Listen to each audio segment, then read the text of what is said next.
வணக்கம். டிசம்பர் 10ஆம் தேதி இன்னைக்கான 2வது பதிவு. பங்குச்சந்தையில் நடந்த சில விஷயங்களை விரைவாக பார்க்கலாம்.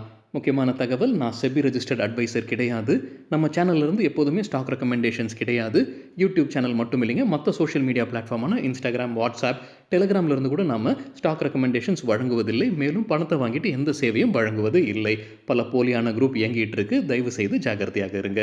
இந்த வீடியோவில் காட்டக்கூடிய அனைத்து கம்பெனிகளும் வெறும் இன்ஃபர்மேஷனல் பர்பஸ்க்காக மட்டுமே முதலீடு செய்யுங்கன்னு சொல்கிற வீடியோ கிடையாது.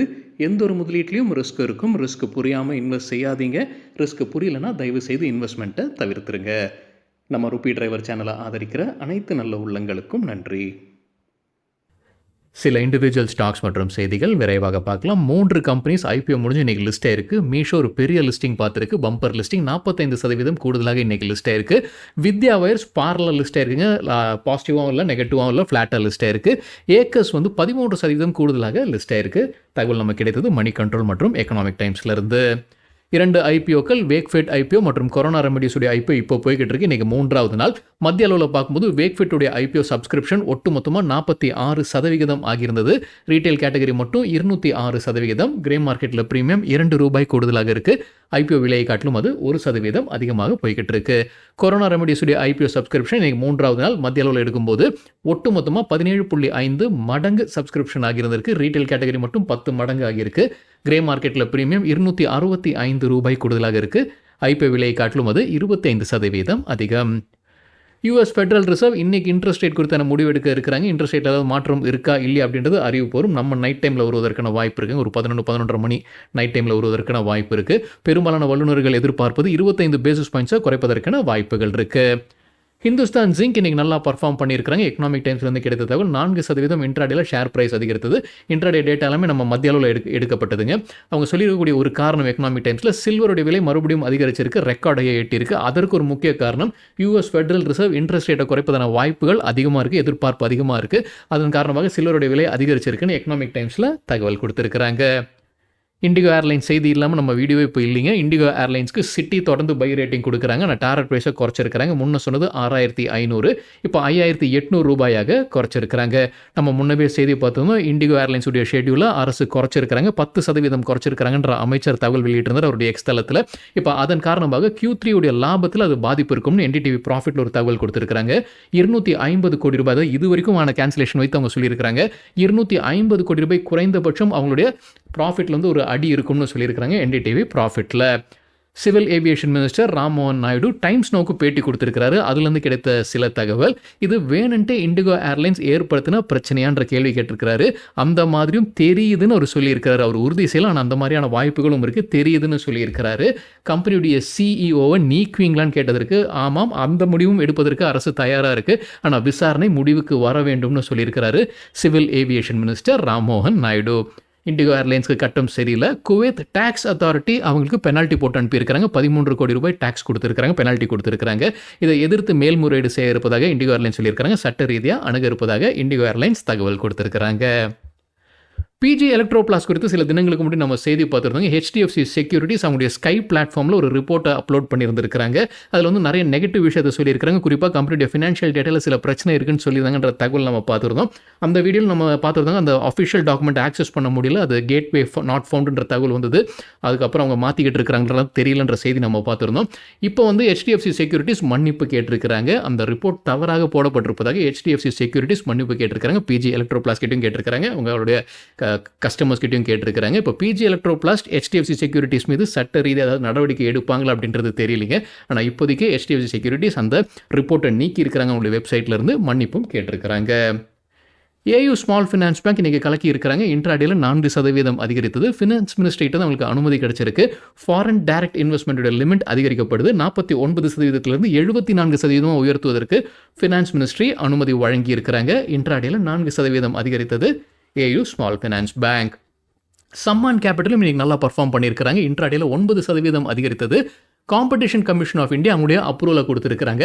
அபுதாபியை சார்ந்த IHC இன்டர்நேஷனல் ஹோல்டிங் கம்பெனி முதலீடு செய்கிறாங்க சம்மான் கேபிட்டலில். அவங்க டேக் ஓவர் பண்ணுறாங்க. ஆக்சுவலாக 43.46% ஸ்டேக்கை வாங்குறதுக்கு இப்போது CCI competition commission of India அனுமதி வழங்கி இருக்கிறாங்க. 8,850 கோடி ரூபாய்க்கான டீல் இது.